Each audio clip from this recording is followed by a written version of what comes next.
জুলাই হত্যাযজ্ঞ মামলায় হাসিনা কামালের বিচার শুরু, দায় স্বীকার করে রাজসাক্ষী হলেন সাবেক আইজিপি মামুন।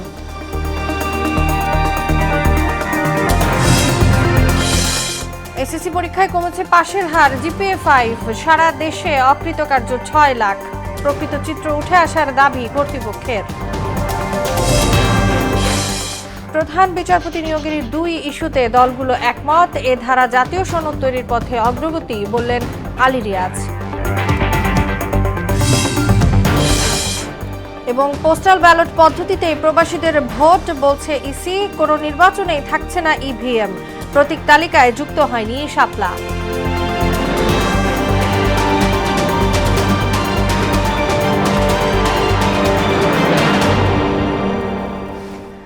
আসসালামু আলাইকুম, সবাইকে মোহনা সংবাদে স্বাগত। শুনছিলেন শিরোনাম, সঙ্গে আছি তাসনুবা বিনতে তাহের। এবার বিস্তারিত। মানবতা বিরোধী অপরাধ মামলায় শেখ হাসিনা সহ 3 জনের বিরুদ্ধে অভিযোগ গঠন করে বিচার শুরুর আদেশ দিয়েছেন ট্রাইব্যুনাল। আগামী 4 আগস্ট সাক্ষ্য গ্রহণের দিন ধার্য করেছেন বিচারপতি মোহাম্মদ গোলাম মুর্তজা মজুমদারের নেতৃত্বাধীন আন্তর্জাতিক অপরাধ ট্রাইব্যুনাল 1। এদিকে জুলাই আগস্টের হত্যাযজ্ঞের দায় স্বীকার করে আসামি থেকে রাজসাক্ষী হলেন সাবেক আইজিপি মামুন। আরও জানাচ্ছেন কাজী পাপ্পু। ছাত্র আন্দোলনকে কেন্দ্র করে গত বছরের জুলাই আগস্টে আইন শৃঙ্খলা বাহিনীর গুলিতে ব্যাপক হতাহতের ঘটনা ঘটে। ওই ঘটনায় দায়ের করা মানবতা বিরোধী অপরাধ মামলার আসামি পতিত সরকারের প্রধানমন্ত্রী শেখ হাসিনা, তার সরকারের সাবেক স্বরাষ্ট্রমন্ত্রী আসাদুজ্জামান খান কামাল ও তৎকালীন আইজিপি চৌধুরী আব্দুল্লাহ আল মামুন। শুরুতেই শেখ হাসিনা ও কামালকে অভিযোগ থেকে অব্যাহতির আবেদন খারিজ করে দেয় ট্রাইব্যুনাল 1। পরে 3 জনের বিরুদ্ধে বিচার শুরুর আদেশ দেন। চার্জ গঠন হয়েছে। চার্জ গঠনের পরে আগামী 3রা আগস্ট ওপেনিং স্টেটমেন্টের জন্য এবং 4 আগস্ট প্রথম সাক্ষ্য গ্রহণের জন্য দিন ধার্য করা হয়েছে। কাঠগড়ায় দাঁড়িয়ে দায় স্বীকার করেন সাবেক পুলিশ প্রধান। বিচারকদের উদ্দেশ্যে বলেন, জুলাই আগস্টের অপরাধ খোলাসা করতে চান তিনি। আদালতের সুবিধাজনক সময়ে তার বক্তব্য উপস্থাপনের মাধ্যমে আদালতকে প্রকৃত ঘটনা এবং অপরাধ কারা তাদের মাধ্যমে কিভাবে সংগঠিত হয়েছিল সেই তথ্য উদ্ঘাটনে সাহায্য করবেন। রাজসাক্ষী হয় চৌধুরী মামুনের নিরাপত্তা চেয়ে আবেদন করেন তার আইনজীবী। তার নিরাপত্তার সংকট হতে পারে এই আশঙ্কায় তার পক্ষ থেকে তার আইনজীবী আবেদন জানিয়েছেন তাকে যাতে যথাযথ নিরাপত্তা দেওয়া হয়, সেই নিরাপত্তার ব্যাপারে আদালত যথাযথ আদেশ দেবেন বলে জানিয়েছে। তবে রাষ্ট্রনিযুক্ত আইনজীবীর দাবি, মামলার একজন আসামি রাজসাক্ষী হলেই অপর আসামিরা অপরাধী বলা সমীচীন নয়। যিনি দোষ স্বীকার করেছেন সেই জন্য অন্যরাও সবাই দোষী, এটা বলা যাবে না। ওনার যে বক্তব্য দিবেন তখন তাকে আমি জেরা করব, এটাই স্বাভাবিক কথা। এদিকে আবু সাইদ হত্যা মামলায় বেগম রোকেয়া বিশ্ববিদ্যালয়ের সাবেক ভিসি হাসিবুর সহ পলাতক 26 জনকে 22 জুলাই ট্রাইব্যুনালে হাজির হতে পত্রিকায় বিজ্ঞপ্তি প্রকাশের নির্দেশ দিয়েছেন ট্রাইব্যুনাল 2। কাজী পাপ্পু, মোহনা সংবাদ, ঢাকা। চলতি বছর এসএসসি ও সমমান পরীক্ষায় পাশের হার 68.45%, যা গত বছরের চেয়ে প্রায় 15% কম। এবার জিপিএ 5 পেয়েছে 1,39,032 জন পরীক্ষার্থী, আর অকৃতকার্য হয়েছে 6 লাখ। এদিকে আন্তঃশিক্ষা বোর্ডের চেয়ারম্যান বলছেন, এবার যে ফল হয়েছে সেটি প্রকৃত, কোনো বাড়তি নম্বর দেওয়ার সুযোগ নেই। শামীউজ্জামান চৌধুরীর রিপোর্ট। ফলাফল প্রকাশের পর ঢাকঢোল বাজিয়ে উচ্ছ্বাসে মেতে ওঠেন শিক্ষার্থীরা। রাজধানীর অন্যান্য শিক্ষা প্রতিষ্ঠানের মতো একই চিত্র বেকারুন্নেসা স্কুলের। গোল্ডেন A+ মাকে জড়িয়ে ধরে আবেগে আপ্লুত হয়ে পড়েন বেকারুন্নেসা শিক্ষার্থী ফাতেমা তাসনিম। স্কুল প্রাঙ্গণে এমন উচ্ছ্বসিত দেখা গেল অনেককেই। একটা ভয় ছিল যে যদি কিছু হয়, আল্লাহ যদি না করুক, কিন্তু রেজাল্টটা দেখার পর এত শান্তি লাগতেছে, মানে বুকটা ঠান্ডা হয়ে গেছে আমার বলতে গেলে। 1 মার্কস বা 2 মার্কসের জন্য অনেক মানুষের A+ বা জিপিএ 5 মিস হয়েছে, তো এরকমই, বাট ইটস কোয়াইট গুড। আমি আমার মেয়েকে কোথায় এগিয়ে নিয়ে যাব, এই রেজাল্টের উপরে অনেক কিছু ছিল, এখন মনে করতেছি হ্যাঁ আমি নিয়ে এগিয়ে যেতে পারবো। এসএসসি ও সমমান পরীক্ষায় পাশের হারের শীর্ষে রাজশাহী বোর্ড। এই বোর্ডে পাশ করেছে 77.63%, যশোরে 73.69, চট্টগ্রামে 72.07, সিলেটে 68.57, ঢাকায় 67.51, দিনাজপুরে 67.03, কুমিল্লায় 63.60, ময়মনসিংহে 58.22 ও বরিশালে পাশ করেছে 56.0 60.38%। এছাড়া কারিগরিতে 73.63 এবং মাদ্রাসা বোর্ডে পাশ করেছে 68.09 পরীক্ষার্থী। এবার পাশ করেছে 13,03,426 জন শিক্ষার্থী। গড় পাশের হার 68.45%। এ নিয়ে টানা 10 বছর এসএসসিতে পাশের হারে এগিয়ে ছাত্রীরা। সবচেয়ে বড় অবদান তো আমার আম্মুরই অবশ্যই, কারণ আম্মুই অনেক হেল্প করেছে আমার জিপিএ 5 পাওয়ার জন্য। রেজাল্টের পিছনে অবদান বলতে গেলে বাবা মা বলতে হবে, আর অবশ্যই শিক্ষকদের কথা বলবো, আমাদের স্কুলের টিচারদের কথা। রিলেটিভ যারা সাপোর্ট করছে, ফ্রেন্ডস যারা আমাকে সাপোর্ট করছে, সবারই অ্যাকচুয়ালি ক্রেডিট। টিচার্স, তারপর কোচিং এর টিচার্স যারা থাকে না, আমাকে হেল্প করছে বিল্ড করার জন্য। এবার জিপিএ 5 পেয়েছে 1,39,032 জন, যা গতবারের তুলনায় 43,097 জন কম। আমরা ওরকম কোনো লক্ষ্য নিয়ে টার্গেট আমাদের ছিল না যে আমরা পার্সেন্টেজ এত করব, কি জিপিএ এরকম কমাবো, কি বাড়াবো, এরকম কোনো টার্গেট নিয়ে আমাদের এই মিশনে আমরা যাত্রা করিনি। আমাদের মিশন ছিল যে পরীক্ষাটি সুন্দরভাবে সম্পন্ন করব। তবে 134 শিক্ষা প্রতিষ্ঠানে পাশ করেনি কোনো পরীক্ষার্থী। এবার 2 মাসেই ফল প্রস্তুত হয়েছে, বদলেছে মূল্যায়ন পদ্ধতি, আর 150 টাকা খরচায় থাকছে রিভিউয়ের সুযোগ। দীর্ঘ 10 বছর পরিশ্রম করার পরে শিক্ষার্থীদের যে অর্জন, এই অর্জন আগামীতেও ধরে রাখার প্রত্যয় জানান এখানকার কৃতি শিক্ষার্থীরা। শামীমুজ্জামান চৌধুরী, মোহনা সংবাদ, ঢাকা। প্রধান বিচারপতির নিয়োগ সংক্রান্ত আলোচনায় রাজনৈতিক দলগুলো দুটি বিষয়ে একমত হয়েছে। একে জাতীয় সনদ তৈরির পথে বড় অগ্রগতি হিসেবে দেখছেন জাতীয় ঐক্যমত্য কমিশনের সহ সভাপতি অধ্যাপক আলী রিয়াজ।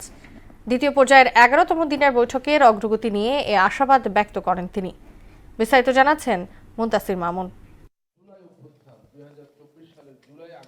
ফরেন সার্ভিস একাডেমিতে জাতীয় ঐক্যমত কমিশনের সাথে রাজনৈতিক দলগুলোর দ্বিতীয় পর্যায়ের 11 দিনের আলোচনা। বিষয় ছিল প্রধান বিচারপতি নিয়োগ, তত্ত্বাবধায়ক সরকার ও জরুরি অবস্থা জারি। আলোচনায় বিএনপি, জামায়াতে ইসলামী, সিপিবি, এনসিপি, গণসংহতি, এবি পার্টি সহ 30 রাজনৈতিক দল অংশ নেয়। প্রধান বিচারপতি নিয়োগ সংক্রান্ত বিষয়ে আগেও সামান্য আলোচনা হয়েছিল। আমরা সেই আলোচনাকে আরও খানিকটা অগ্রসর করতে পেরে দুটো বিষয়ে একমত হওয়া গেছে। আলোচনার গতি আশাব্যঞ্জক উল্লেখ করে জুলাইয়ের মধ্যে জাতীয় সনদের খসড়া চূড়ান্ত করার লক্ষ্যে কমিশন এগোচ্ছে বলে জানালেন কমিশনের সহসভাপতি অধ্যাপক আলী রিয়াজ। যার থেকে আমরা আশাবাদী হতে পারি যে এই মাসের মধ্যেই আমরা একটি সনদ প্রস্তুত করতে পারব। প্রতিদিনই আমরা বেশ খানিক দূর পর্যন্ত অগ্রসর হচ্ছি, কারণ এগুলো তাড়াহুড়ার বিষয় নয়। ক্ষেত্র বিশেষে শব্দ বাক্য বিবেচ্য হতে হচ্ছে, সেগুলো আমরা বিবেচনা করেই অগ্রসর হচ্ছি। তত্ত্বাবধায়ক সরকার কাঠামো নিয়েও বেশ অগ্রগতি হয়েছে বলে জানানো হয়। আর জরুরি অবস্থার 141 ধারা যাতে রাজনৈতিকভাবে ব্যবহার না হয় সে বিষয়েও একমত হন সব দলের প্রতিনিধি। জরুরি অবস্থা জারি করার পরেও রাইট টু লাইফের সাথে সংযুক্ত কোনো ফান্ডামেন্টাল রাইট এখানে লঙ্ঘন করা যাবে না, এটা বাদ রাখতে। নির্যাতন ও নিষ্ঠুর, অমানবিক বা মর্যাদাহানিকর আচরণ বা শাস্তি থেকে রক্ষা করা, এটার সাথে আমরা একমত হয়েছি যে এই বিষয়গুলো কখনোই ভায়োলেট করা যাবে না, এটাকে সংরক্ষিত রাখতে হবে যতই জরুরি অবস্থা ঘোষণা করা হোক না। আলোচনা পরবর্তী ধাপে জাতীয় সনদের খসড়া প্রস্তাব তুলে ধরবে কমিশন। উদ্দেশ্য একটি গ্রহণযোগ্য, অংশগ্রহণমূলক ও টেকসই রাষ্ট্রীয় কাঠামো নিশ্চিত করা। শান্তিপূর্ণভাবে ক্ষমতা হস্তান্তরের প্রক্রিয়া কি হতে পারে সে প্রস্তাবনা আমরা কমিশনের কাছে উত্থাপন করেছি। মুনতাসির মামুন, মোহনা সংবাদ, ঢাকা। প্রবাসীদের ভোট দেওয়ার জন্য পোস্টাল ব্যালট পদ্ধতি চূড়ান্ত করেছে নির্বাচন কমিশন। এরপর কোনো নির্বাচনে ইভিএম না রাখার পাশাপাশি প্রতীক তালিকায় যুক্ত করা হয়নি শাপলাকে। দিনব্যাপী কমিশন সভা শেষে এসব তথ্য জানান ইসি আবুল ফজল মোহাম্মদ সানাউল্লাহ। আগামী সপ্তাহে সংসদীয় আসনের সীমানা নির্ধারণ প্রকাশ করা হবে বলেও উল্লেখ করেন তিনি। এমআর আসাদের রিপোর্ট।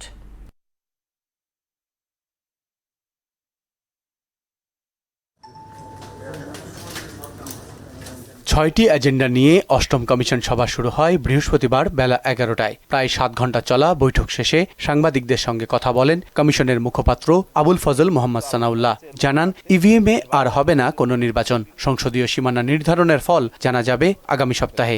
ডিলিমিটেশনটা আমাদের ফাইনাল পর্যায়ে পৌঁছে গেছে, আজকে উপস্থাপনও করা হয়েছে। সংস্কার কমিশনের সুপারিশ এবং অপরাপর সুপারিশের আলোকেও আমরা দেখেছি যে আরেকটু বোধহয় টেকনিক্যাল কমিটি দ্বারা এটাকে স্ক্রুটিনি করার সুযোগ আছে। সামনের কোনো নির্বাচনেই ব্যবহার হবে না। এমত অবস্থায় এই ইভিএম কিভাবে কি করতে হবে সেটার জন্য একটা কমিটি ফর্ম করতে বলা হয়েছে। জানান পোস্টাল ব্যালটকে প্রবাসীদের ভোটের পদ্ধতি হিসেবে চূড়ান্ত করা হয়েছে। প্রতীক তালিকায় ঠাঁই পায়নি শাপলা। চূড়ান্ত সিদ্ধান্ত হচ্ছে ইনশাআল্লাহ প্রবাসী বাংলাদেশিরা এবারে ভোট দিবেন এবং ভোটের পদ্ধতি হবে পোস্টাল ব্যালট। নিবন্ধিত রাজনৈতিক দল, নাগরিক ঐক্য আমাদের কাছে তাদের প্রতীক পরিবর্তন করে, যেটা তারা আইনগতভাবে করতে পারে, আরপিওতে দেওয়া আছে। আর 22 জুন আবেদন করেছে আপনার নিবন্ধন প্রার্থী এনসিপি। সুতরাং দুটো দল এখানে করেছে।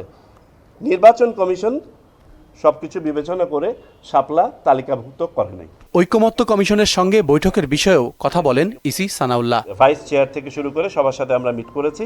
আমাদের দীর্ঘ 2 ঘন্টা আলোচনা হয়েছে সবকিছু বিষয়ে খোলামেলা, এবং আমার মনে হয় যে আমরা we are on the same page. এখানে তো অনেকগুলো আপনার প্যারালাল কাজ হচ্ছে। ঐকমত্য কমিশনের সাথে রাজনৈতিক দলগুলো আলোচনা করছে, তার সাথে ধরেন আরপিওর সংশোধনী রিলেটেড আমি এখানে আরপিওর ড্রাফট করছি। বলেন সংশ্লিষ্ট আসনের ভোট বাতিলের ক্ষমতা ফিরে পেতেও কাজ করছে কমিশন। আমাদের যেটা ছিল না সেটা হচ্ছে পুরা নির্বাচনী আসনের বন্ধ করার, যেটা একসময় সরিয়ে নেওয়া হয়েছিল, এটাও আমরা ফেরত পাওয়ার জন্য আমরা প্রস্তাব করেছি। MR আসাদ, মোহনা সংবাদ, ঢাকা। অনির্বাচিত সরকার বেশি দিন ক্ষমতায় থাকলে ফ্যাসিবাদ উত্থানের আশঙ্কা তৈরি হয় বলে জানালেন বিএনপির সিনিয়র যুগ্ম মহাসচিব রুহুল কবির রিজভী। যারা পিআর পদ্ধতি নির্বাচন চায় রাজনৈতিক দল হিসেবে তারা এতিম বলেও মন্তব্য করেন তিনি। আর ঢাকা মহানগর উত্তর বিএনপির আহ্বায়ক আমিনুল হক অভিযোগ করেন ষড়যন্ত্রকারীরা নির্বাচন পিছিয়ে দেওয়ার অপচেষ্টা চালাচ্ছে। রাজধানী পল্লবীতে বৃক্ষরোপণ কর্মসূচি উদ্বোধনী অনুষ্ঠানে এসব কথা বলেন তারা। আরো জানাচ্ছেন হুমায়ুন কবির। রাজধানীর পল্লবীতে বৃক্ষরোপণ কর্মসূচির আয়োজন করে ঢাকা মহানগর উত্তর বিএনপি। এতে প্রধান অতিথি হিসেবে যোগ দেন দলের সিনিয়র যুগ্ম মহাসচিব রুহুল কবির রিজভী। অংশ নেন মহানগর উত্তর বিএনপির আহ্বায়ক সহ দলের স্থানীয় নেতাকর্মীরাও।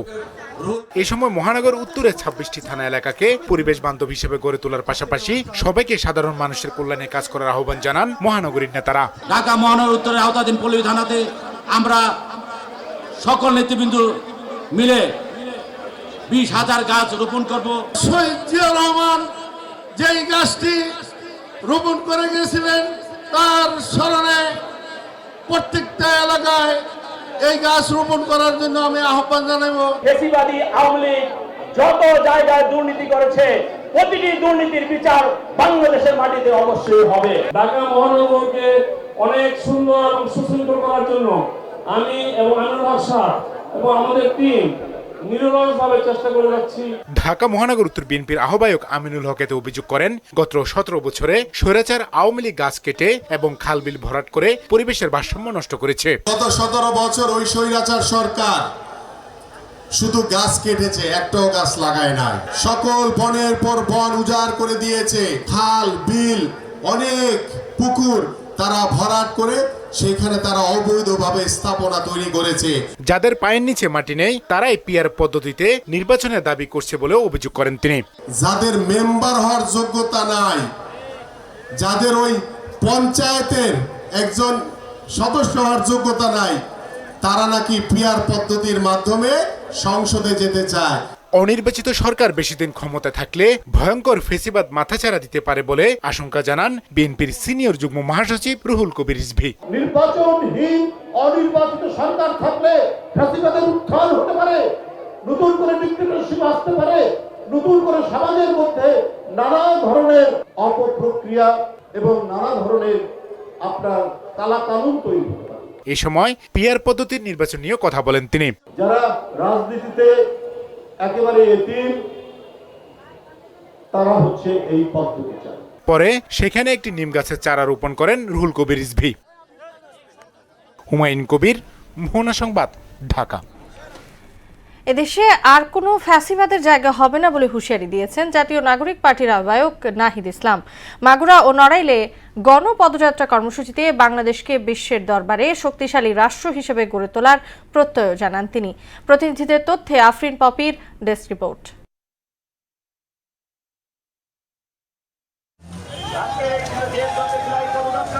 গণ অভ্যুত্থানের বর্ষপূর্তি উপলক্ষে দেশজুড়ে জুলাই পদযাত্রা কর্মসূচি পালন করছে জাতীয় নাগরিক পার্টি এনসিপি। পদযাত্রার অংশ হিসেবে নানা আয়োজনের 10ম দিনে মাগুরা ও নড়াইলে জাতীয় নাগরিক পার্টি এনসিপি পদযাত্রা ও পথসভা করেছে। মাগুরার ভায়না মোড়ে দুপুরে পদযাত্রা শেষে পথসভায় নাহিদ ইসলাম বলেন, খুনিদের বিচার, সংস্কার ও জুলাই সনদ ঘোষণার আগে নির্বাচনের পায়তারা করা হলে আবারও গণ আন্দোলন গড়ে তোলা হবে। বাংলাদেশ নতুন করে গড়তে হলে আমাদের এই ফ্যাসিজমের সাথে যারা জড়িত ছিল তাদের বিচার, দেশের মৌলিক সংস্কার এবং একটি নতুন সংবিধান প্রয়োজন। জুলাই ঘোষণাপত্র এবং জুলাই সনদের জন্য আমরা 5ই আগস্ট এই গণ অভ্যুত্থানের 1 বছর পূর্তি হবে। আমরা 3রা আগস্টের মধ্যেই সেটি কার্যকর দেখতে চাই। নড়াইল শহরের পুরাতন বাস টার্মিনাল মুক্ত মঞ্চে নাহিদ ইসলাম দেশকে বিশ্বের দরবারে শক্তিশালী রাষ্ট্র হিসেবে গড়ে তোলার প্রত্যাশা ব্যক্ত করে গণহত্যার বিচার, নতুন সংবিধান ও বিচার ব্যবস্থার মৌলিক সংস্কার করার কথাও বলেন। গণহত্যার বিচার, দেশের মৌলিক সংস্কার এবং নতুন সংবিধান লাগবে, কিন্তু এখন পর্যন্ত আমরা সেই তিনটির কোনো একটিও সম্পূর্ণভাবে আদায় করতে পারিনি। গত 16 বছরের ফ্যাসিস্ট সময়ে বাংলাদেশ আমরা দেখেছি। আপনারা সকল রাজনৈতিক দলকে আপনাদের দেখা হয়েছে। এই নতুন তরুণ নেতৃত্ব, বিকল্প নেতৃত্ব তৈরি হয়েছে যারা আপনার কথা বলতে চায়, বাংলাদেশকে বিশ্বের বুকে শক্তিশালী রাষ্ট্র হিসেবে গড়ে তুলতে চায়। পদযাত্রা ও পথসভায় এনসিপির কেন্দ্রীয় ও জেলা পর্যায়ের নেতাকর্মীরা উপস্থিত ছিলেন। কিছু বলার জন্য অনুরোধ করছি। আফরিন পপি, মোহনা সংবাদ। আজও বাংলাদেশে 38 জনকে পুশিন করেছে ভারতীয় সীমান্তরক্ষী বাহিনী বিএসএফ। এর মধ্যে নেত্রকোনার দুর্গাপুরের বিজয়পুর সীমান্ত থেকে 21 জন, জামালপুরের বক্সিগঞ্জ উপজেলার ধানুয়া কামালপুর সীমান্তে 7 জন এবং লালমনিরহাটে 10 জনকে ঠেলে দেওয়া হয়েছে। বিজিবি ও সংশ্লিষ্ট থানা পুলিশ এসব তথ্য নিশ্চিত করেছে। বাংলাদেশ ভারত সীমান্তে পুশিন বা পুশ ব্যাকের ঘটনা এখনো পুরোপুরি বন্ধ হয়নি। ভারতীয় নাগরিক ও রোহিঙ্গাদেরও ঠেলে দিচ্ছে বিএসএফ, এমনটি জানিয়েছেন বিজিবি মহাপরিচালক মেজর জেনারেল মোহাম্মদ আশরাফুজ্জামান সিদ্দিকী। চট্টগ্রামের সাতকানিয়ায় বিজিবির 103তম রিক্রুট ব্যাচের প্রশিক্ষণ সমাপনী কুচকাওয়াজ পরিদর্শন ও অভিবাদন গ্রহণ শেষে তিনি একথা বলেন। ঠিকভাবে হ্যান্ডওভার করা, যদি আমাদের বাংলাদেশি কেউ অবৈধভাবে ভারতে গিয়ে থাকে তাদেরকে কিছু কিছু জায়গায় বিএসএফকে আমরা বুঝিয়ে একটা নেগোশিয়েট করে মিটিংয়ের মাধ্যমে আমরা নিশ্চিত করেছি তারা আমাদেরকে অফিসিয়ালি হ্যান্ডওভার করছে কিছু কিছু জায়গায়। তবে সর্বক্ষেত্রে এটা সবাই ওরা শুনছে না। সীমান্তের নিরাপত্তা নিশ্চিত করার পরেই আমরা বাকি জনবলগুলো যেন প্রয়োজনে আমরা ইলেকশন চলাকালীন সুষ্ঠু, সুন্দর, ফেয়ার ইলেকশনের জন্য যেটা করা দরকার সেই সাপোর্টটুকু আমরা সরকারকে দিতে পারি। শেষ করব মোহনা সংবাদ। যাবার আগে সুনামগুলো জানিয়ে দিচ্ছি আরো একবার।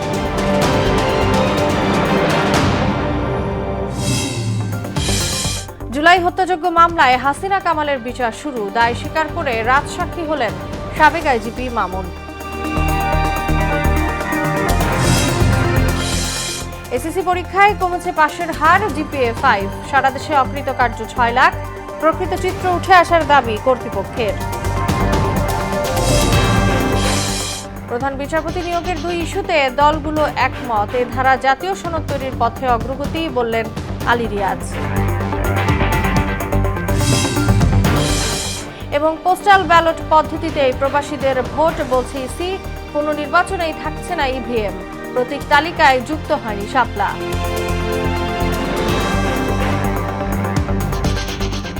এই ছিল মোহনা সংবাদে। পরবর্তী সংবাদ রাত 12টায়। মোহনার সবশেষ খবর জানতে ভিজিট করুন www.mohona.tv।